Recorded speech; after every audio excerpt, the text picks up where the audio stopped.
saints and sages write books, narrate books, or through generations it's an oral tradition. It has been passed down, and now we have the fortunate advantage of being able to share like this on social media or in a meeting like this, but also read them.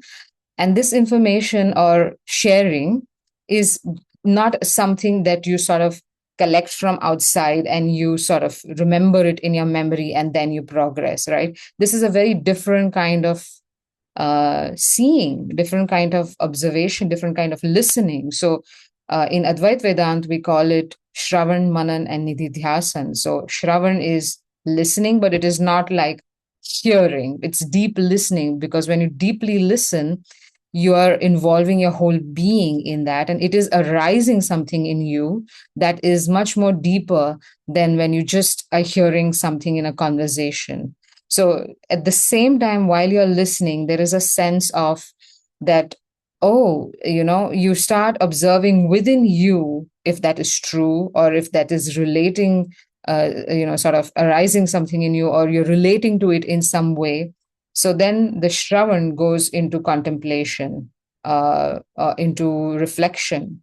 And then Nidhidhyasan, when you contemplate on something, you are not just involving external knowledge. There is an internal wisdom that arises, and that is sort of guiding you to understand it.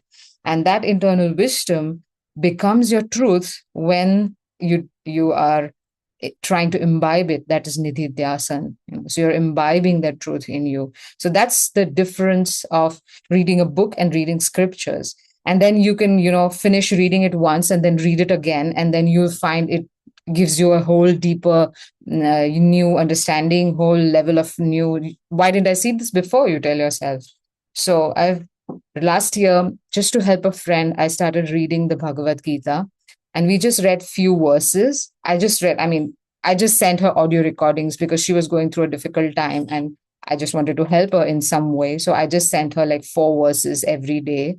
Swamiji, my guru, he wrote a Hindi version of the Bhagavad Gita, his explanation in interpretation of it. So I would send just few verses, and it took me like 10 months, like a whole year with breaks in between. And now, since yesterday, I started reading it again, and few of you must have, if you're on the WhatsApp group, I shared like reading the introduction, both in Hindi and English. So I'm just seeing that even if I just finished reading it in December, right now, again, it's speaking to me very differently. So that's the beauty of reading scriptures. It just sort of flowers in you, blooms in you, as your knowledge deepens, as your understanding deepens, as your observation deepens. So it makes sense reading them again and again. And my guru used to tell us that you just read one scripture and make it your whole life, and that is enough for you to gain that whatever knowledge it is that I want to share. And he's lived 97 years, and he spent 97 years reading Yog Vashisht, and he made 10 volumes of Yog Vashisht, explaining Yog Vashisht. And we are still I have like a very disarranged, mismanaged word copy of his notes, and we are still getting it together and we just published 5, but he's written like 10 volumes of his notes. And that was his sadhana, and that can be your sadhana, whichever scripture you take. And the beauty of it is, again, like I said, it is the saints and sages weren't observing like scientists, something external. They were the scientists, but observing something very internal and then sharing it. So it's such a deep knowledge because it is not something that comes from outside. It's something that is within you that you share. That is a scripture. And that's why I feel it holds so much value. And especially in India, growing up in India, living in India, being an Indian, we are so blessed to be able to access these scriptures anytime we want. So today's message is take up a scripture and make it your life, and, find every version of it, find anybody who's written about it. And yeah, I didn't plan to talk about this, but it just flowed. So if that inspires you, let's read.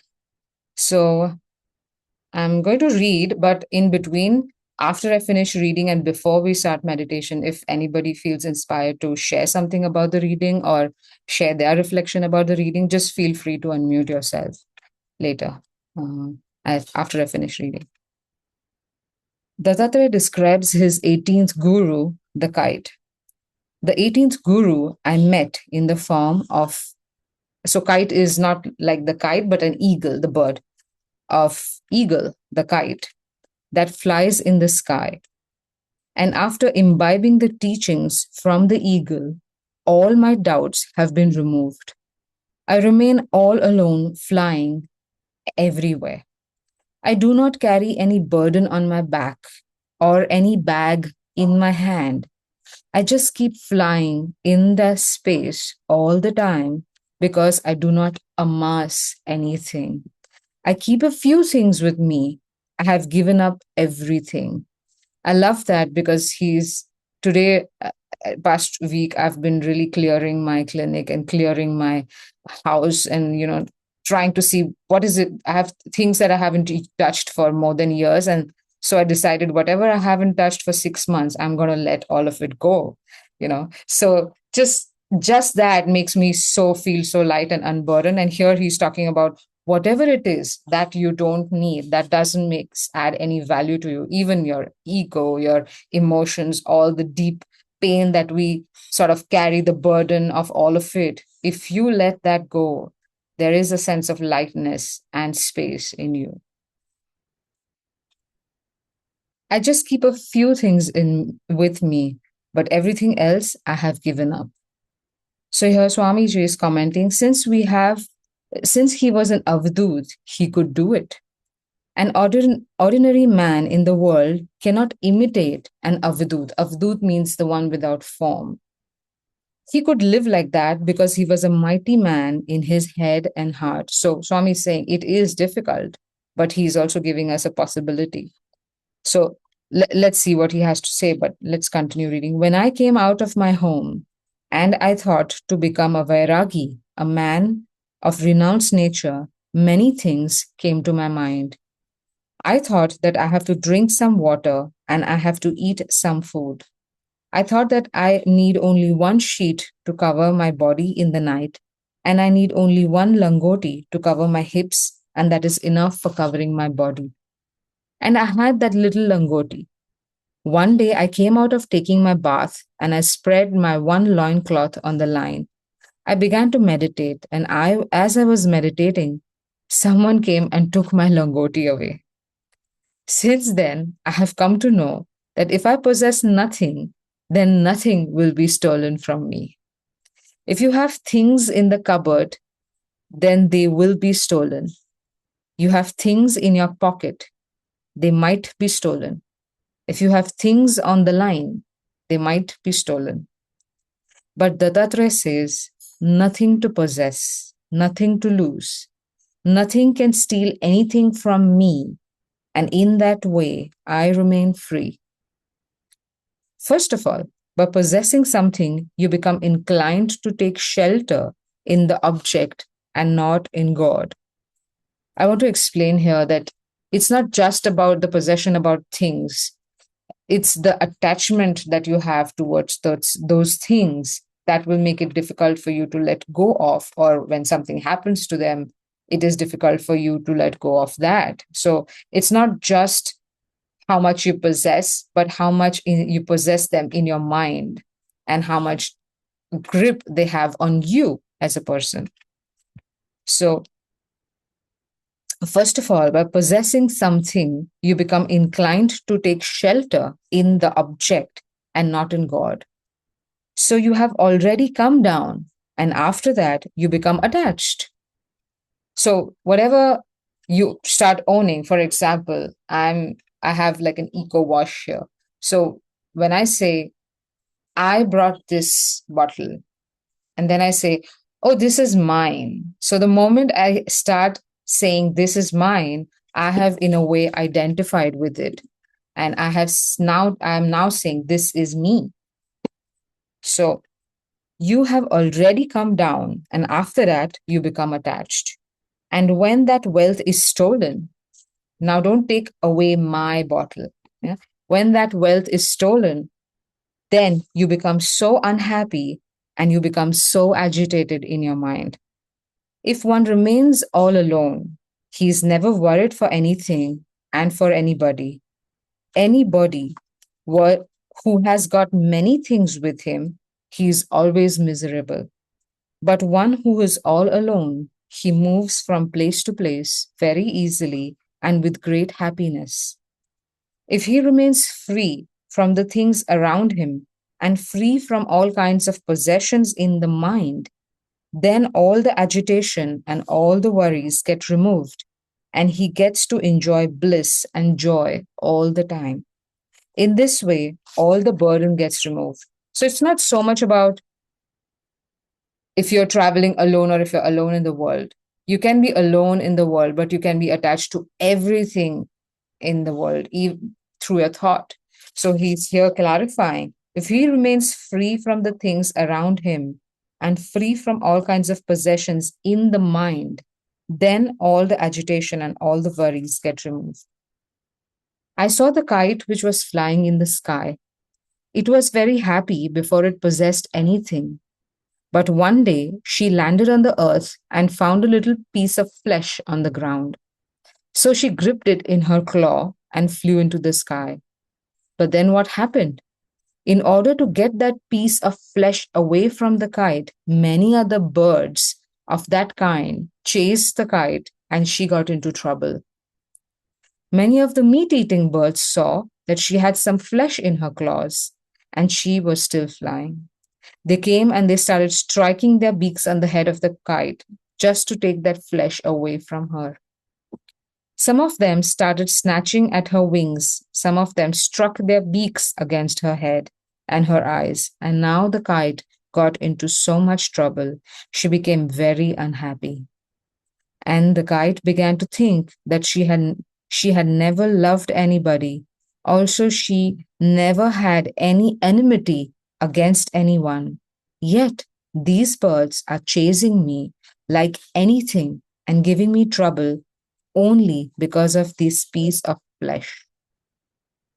Thinking this, the kite dropped the piece of flesh from the sky. Immediately, all the birds ran away from her and chased the piece of flesh down towards the earth. And on the way, some clever bird got again, and that was being chased by the other birds. But the kite became free because she gave up the piece of flesh that had got her into trouble. Then she came down to earth and once more spread her wings fearlessly because she had no possession at all. She forgot all her pain when she became free from possessing the object. So it is a metaphor for when you start possessing something in your mind, then there's always the sense of worry and anxiety that people are going to come and get that from you, right? So the possession of the object in your mind, the identification with that thing, with whatever you have amassed, is also creating the sense that now everybody is against me because they're going to come and get it at some point. And it is true for anything, even your own mental attachment to, say, your loved ones, your things, your own idea of who you are. Like if you're in a good position in office, then the fear is, oh, I'm going to be belittled by someone. I have to put up to that position. And now I have someone who will start working against me. What if I lose this position? So the human mind is constantly being trained to as if grasp something. Especially grasping is the quality not just of when you own something, but it's the quality of the ego. The ego also wants to grasp your attention all the time. So it brings up so much pain, so much suffering for you, so much insecurity in you. So this grasping is what is bringing trouble. And the moment you let the grasp loose, then you are at ease because you are no longer worried that this is something that's going to be stolen from you or taken away from you, or somebody's going to attack you because you don't own, you want to own this all the way for yourself. Let's read a little bit further and maybe it will clarify for us.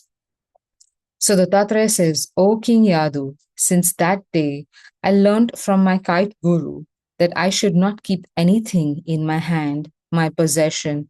I will not keep anything. I will wander about naked. I will have nothing so that nobody will come to me and trouble me. So Swamiji says here, so Dattatreya gave up everything. But now, watch, if you listen to Dattatreya and follow his example, by becoming nude, the cold will kill you, the heat will burn you. And because the things are not available, you will not be able to eat and drink. So Dattatreya's teachings were appropriate for Dattatreya.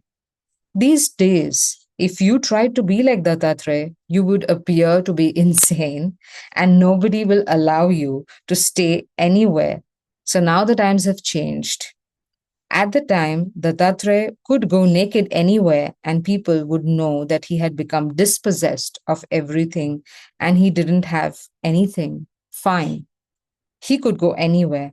But now the times have changed. The world has changed. And if you become like Dattatreya, where would you stay? Let me know.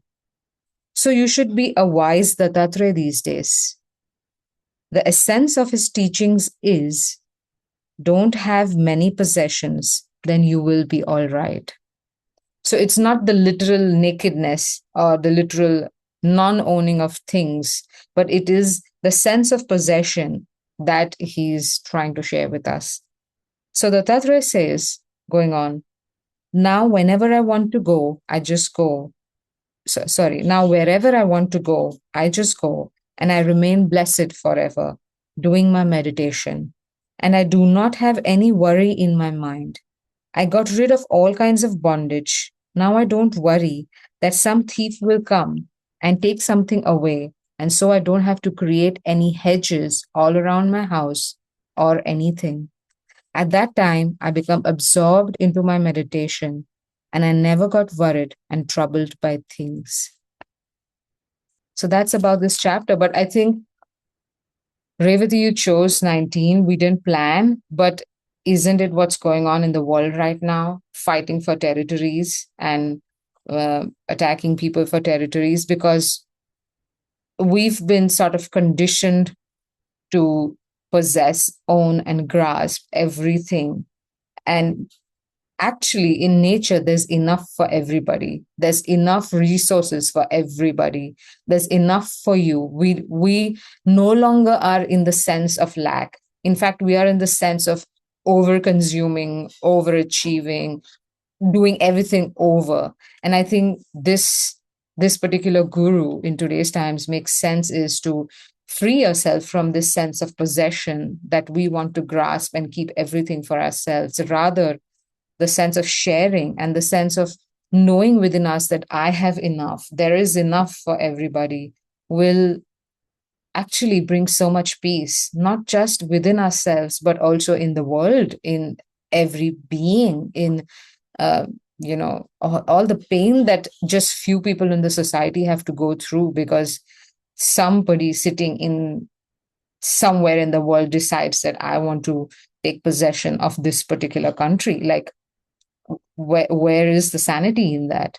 And that's why we could this knowledge is timeless and does not fall into any era where we can actually learn from it and use it according to what kind of life we are living. And it is, even if you're up in the mountain. I remember meeting this sage one day, and he was living up in Khir Ganga. It's a 3,500 meters, very secluded hut. And because he was a Sardar in that area in Himachal, they were in the 80s trying to remove all the Sardar Babas from there. And he moved out and into another valley, and I happened to meet him there. So he was telling me the story of how he lived in that particular mountain for a long time alone, and that place was just open for like 4 months of the year, and otherwise it was all covered in snow. And I was asking him, how did you survive? And he was like, yeah, whatever is available. Most of the time I was meditating. And then I said, but Babaji, it would have been amazing for you. You had nothing to worry about. You live so freely. You've been given everything. And I mean, when I meet him, he really lives in one room, like a very small room next to a temple. He has like a small one burner stove and one bed, and he has four vessels. And we just sit and we listen to him. And he said, yeah, I was young when I moved there, and I was like, you must have had a lot of time to meditate, and you were free, you didn't have any responsibilities, etc., etc. And he said, no, my dear, but I carried my whole world here. And so he was like, I had to go through so much pain just to free myself from the world from here. Then my real sadhana started. And so just this sense of me, my experience, and I, like the sense of the I am this body, is so deeply ingrained in us through incarnations, not just this life. And believe me, for no mistake of ours, this is how just human nature is. But only in the human form um, do we have this freedom of discernment, observation, sadhana, that we can free ourselves from the attachment of the mind and the ego. And that is what unfolds in meditation. That is what unfolds when we start doing our sadhana and studying scriptures or listening to people who have realized, and God forbid, we still have these sages walking on earth in India and we can meet them. So beautiful. I think I'm ready for meditation. If anybody wants to say anything, or feel free. Otherwise, we can meditate.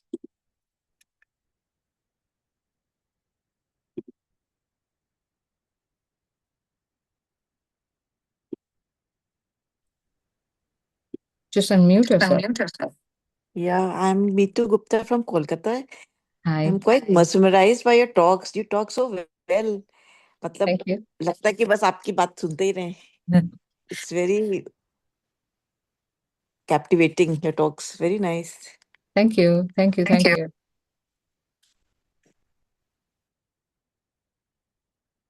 My voice is soothing. Thank you.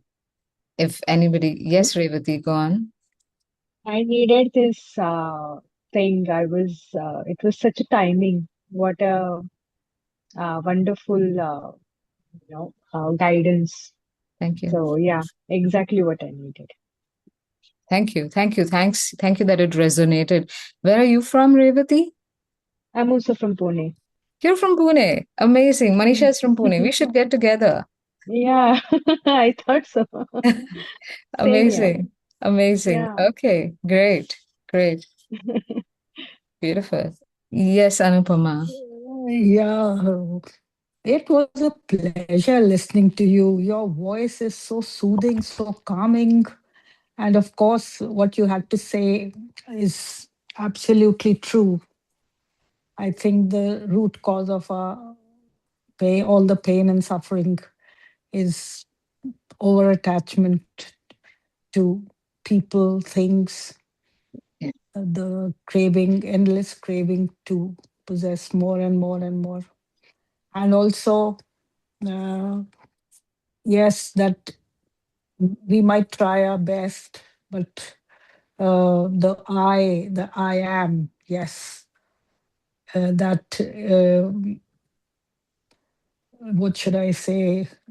It's almost impossible to silence that voice deep down, Yeah. in spite of listening to so many gurus. Even we are also reading the Bhagavad Gita these days. I mean, I've been doing it for 2 years. So, but yes, as you said, to listen in the real sense and imbibe it all, that might take maybe one lifetime is not enough. That maybe we may continue into so many lives. Yeah. But yes, I always feel that, there is some divine intervention, some divine timing. Uh, when you put it out that you are having this why I joined in. There is something, some power beyond Yes. everything, Yeah. which leads us on. Yeah. Yeah. And just want to know, you are Reena, am I right, Reena? Yes. Yes. Yeah, Reena, you are a meditation coach, or what are you exactly into? I'm studying Advait Vedant from Okay, International Meditation Institute. And okay, whatever is my sadhana, I've been sharing that inspiration, not really structuring it into anything because I'm not a marketing or kind of, I don't want to put myself into that box, but mm, really going through whatever is channeled through me and listening to that voice and sharing it. But okay, I do like to inspire people because all my life I had this question, what is the purpose of this human birth? And it was a deep search. I met Nitya through the same search when I was in college. And then I was working, you have to earn money, and you have to go through life. And then um, absolutely. at some point I met few of these people from the ashram when I was hiking, and they also were homeopaths. That's how I met my guru. And when I met Swamiji, I felt that this answer, this question that I had that brought a sense of emptiness in my life, sort of filled as if the circle was complete. And he has put so much confidence in all of us who are studying that it Mhm. is possible to liberate yourself from this circle of birth and death. But it is an effort, and it is a serious sadhana. It is not Yeah, enough to um, be inspired and be yeah, motivated, but it has to correct. be a daily application in your life. And Absolutely. that has changed the trajectory of my life. That has changed what I prioritize in my life. So I'm 40, I'm single, and my whole life is dedicated to sadhana. And that makes more sense to me than anything for now.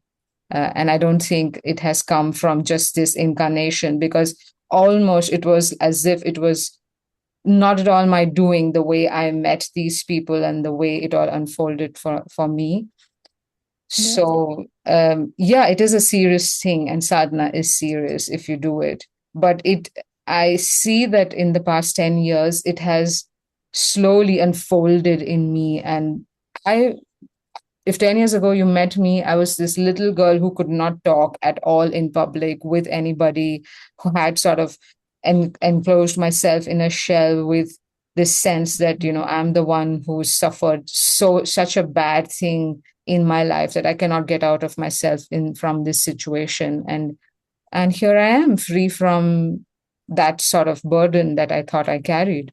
And I feel like that inspires me to share my story and my sadhana with everybody. And that's what has been guiding me to do these sessions.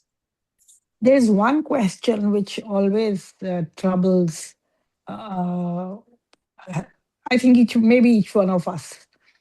Uh, wh- what is the role of destiny and free will? How Hmm. much of a life is destiny, and how much would you say is free will?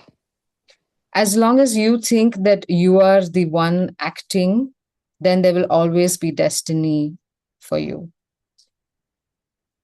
If you remove that sense of I am doing, then it is your free will, it is on the path. If you think of destiny as this, then you're always going to as if chase something with the sense that I am doing this and this is my destiny, right? But if you remain Mhm. free from that, and let it unfold for you, you're always easy, because there is no sense of this body is doing this, has to get this done, or have to do this, right? Mhm. So the moment you remove that sense of I am the doer, it will Mhm. unfold for you. But then till that time, you have to listen to that voice, that is the discerning voice within you, that um, sometimes there is a thing in us that tells us this is exactly meant what is meant for me, and then you come up with your own brain reasoning of why it is not meant for you. You know what I mean? Yeah. So then you Yeah. sort of intellectualize it, rationalize it, logic, put it into logic, right? But Yeah. then at that time the longing and everything felt so right in that moment, but you could not take that decision. That is where sadhana comes, where it makes you take the right decision in your life. And then the worry, anxiety around everything goes away. But then that is not the end, it is the beginning of the unfoldment of uh, the path. And Swamiji, my guru, he said, you read the Bhagavad Gita as Krishna, not as Arjun. Only then you will get the real sense of it. So he revealed to us whatever it meant to be that enlightened state just on the day we met him. He's like, I'm telling you the truth right now. What your whole life's work is to mature that sadhana for you. So it is not, he just killed the idea of destiny for us. He said, this is the maturing that is to happen for you. I hope that answers your question in Yeah, some. yeah. Does to a certain extent. Thank you. Thank you, Veena. Welcome. Great. So let's meditate for, it's okay, for 6 minutes. Okay, let's meditate for at least 20 minutes. I invite you to close your eyes, maybe 20, 30 minutes. Sit in a comfortable position. There is no need to stiffen your back or arch your back or stiffen your body. Whatever position you're comfortable in, just make sure your shoulders are rolled out, your chest is open, your pelvis is open.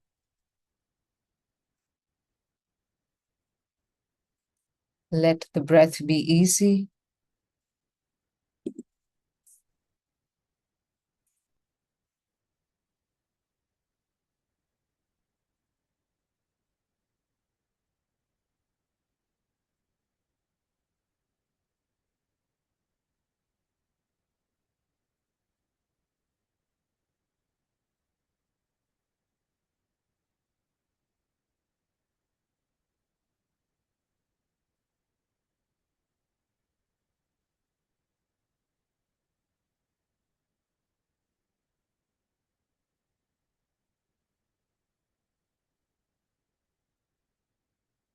Let the breath be a little bit more deeper. So as you breathe in, try to lower your diaphragm and expand your belly. And as you breathe out, allow the belly to collapse, the hips and the sides of your abdomen and the back collapse. Imagine like a tire tube around your belly. And as you breathe in, it expands. Let it happen very gently, very easily.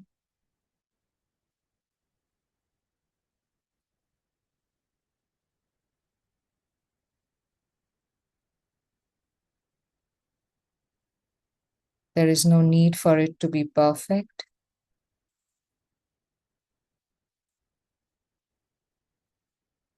Just ease into your belly and allow your whole nervous system to relax.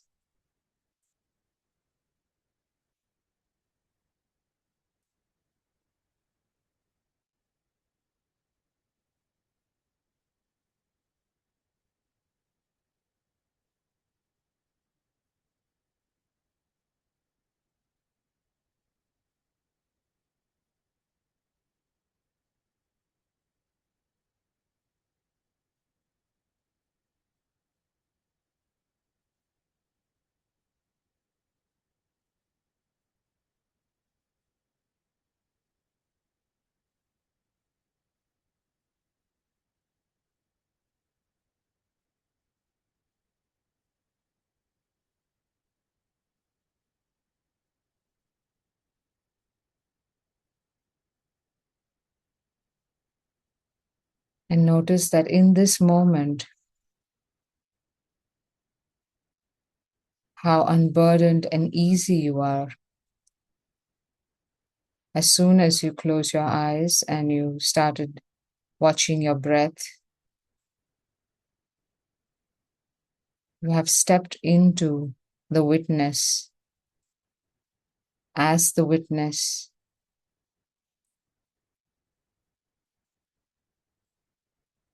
And in this moment, there is no pain, no burden, no heaviness, no uneasiness of anything that has happened before this moment. There is no anticipation of anything that will happen after this moment.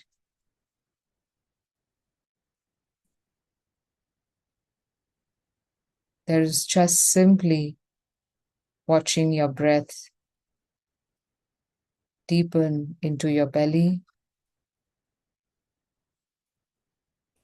There's nowhere to go, nowhere to come, nowhere to reach. Right now is the perfect moment.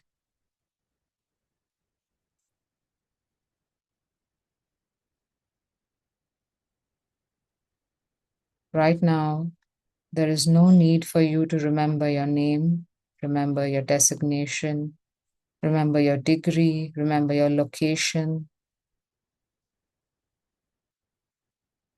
It is not necessary. It is simply not necessary right now. Then why carry all of it? Why attach yourself to any of it? The moment the bird lets go of this attachment, it is free, it is happy, it is light.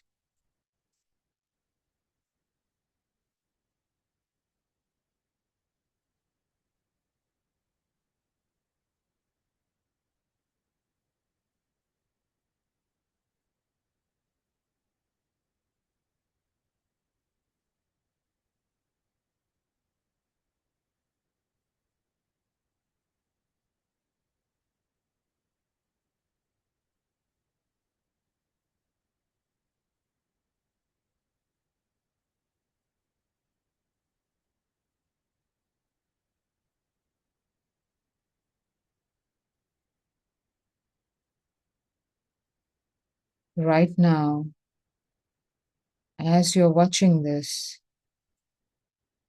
you are completely empty. You're not trying to remember what you learned in school, what you learned in college, what you learned from any of your teachers, what you read in a book, because this moment right now does not need any kind of remembering, any kind of learning. The moment you drop all that, you are the witness, pure, free, eternal.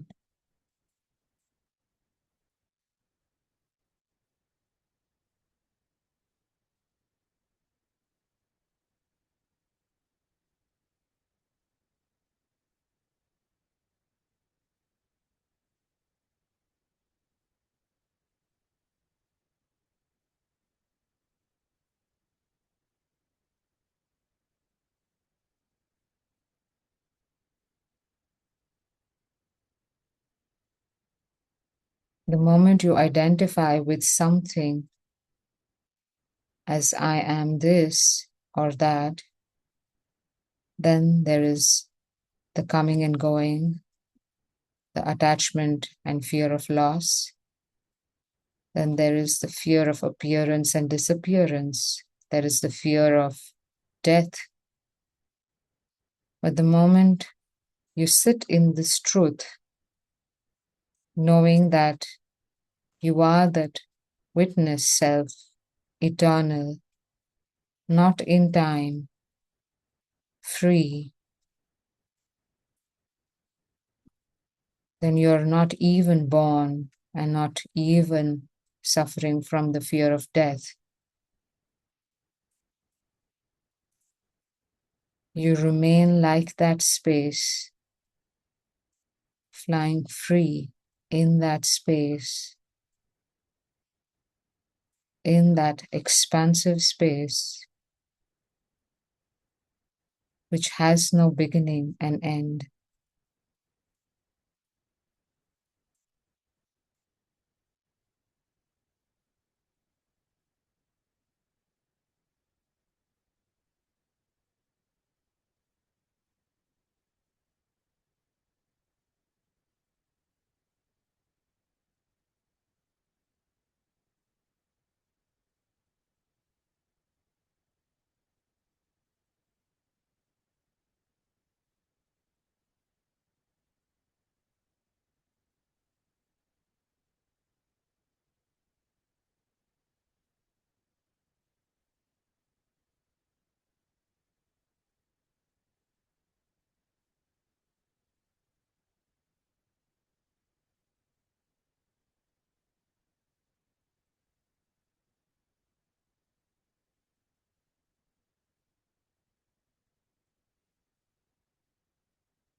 Let the mind do its chattering. Let the senses bring in whatever input they are destined to bring. But you have a choice to remain free, just as the observer remains free from what is being observed.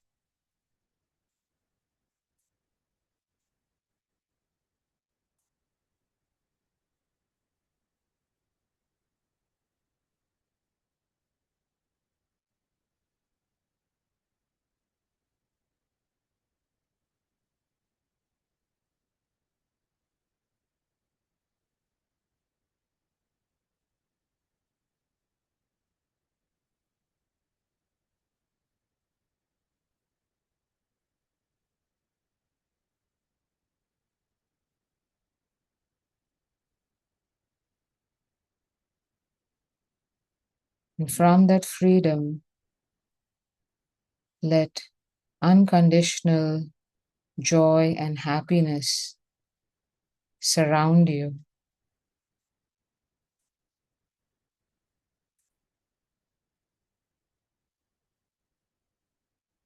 Let equanimity and compassion be your guiding lights, guiding principles of living life.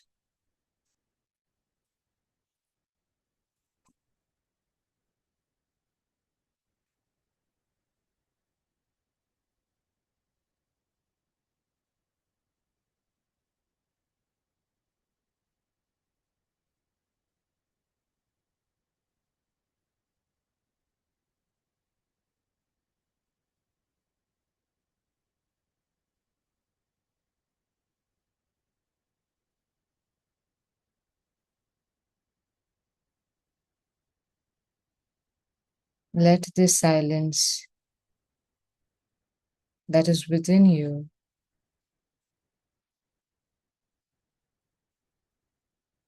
be absorbed in your being, because the true being is Mon. The free being is Mon. Only the ego needs constant expression through words. And yet it is not anybody's mistake. It is just nature's design.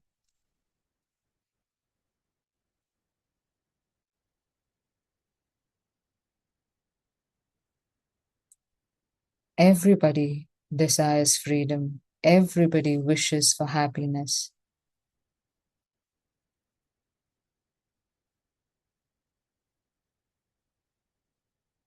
So it is nobody's fault the way they are. It is their conditioning, their karma. So have compassion and let that compassion be with yourself too. Nothing wrong is happening. Divinity is unfolding. Nothing wrong is happening. Divinity is unfolding. Nothing wrong is happening. Divinity is unfolding.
Take your own time, and I will like to read just a few sentences.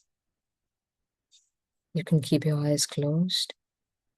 In the whole of your being, the knower with knowingness is the most powerful reality of all. This is yourself, and its nature cannot be compared with the intellect, mind, or senses. If you realize that this self is you, then you will have full power over your own intellect, mind, senses, and body. And remembering that,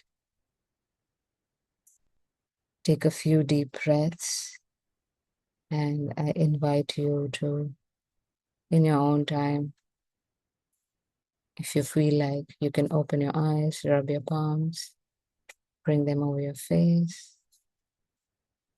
But if you feel like sitting for some more time, feel free.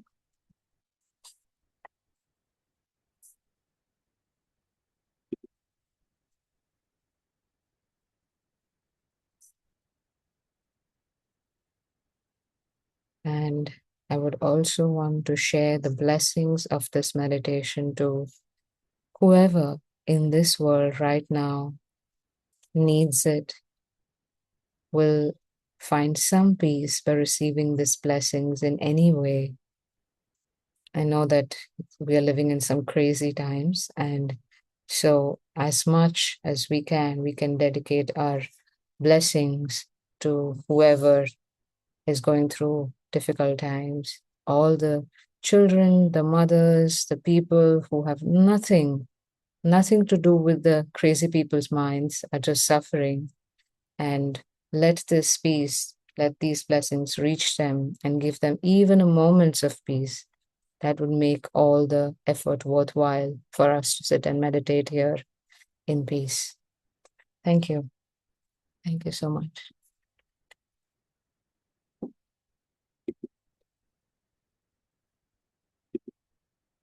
So we'll see you in the next full moon, which is on the 2nd of April, I think. I will put it up on the group. If you're not already on the group, please join the group. I will share the recordings of this meeting also. And have a nice night, everybody. If there is anything that you would like to say, feel free to share it on the group. Lots of love. Amaram Ham, Madaram Ham. Bye-bye.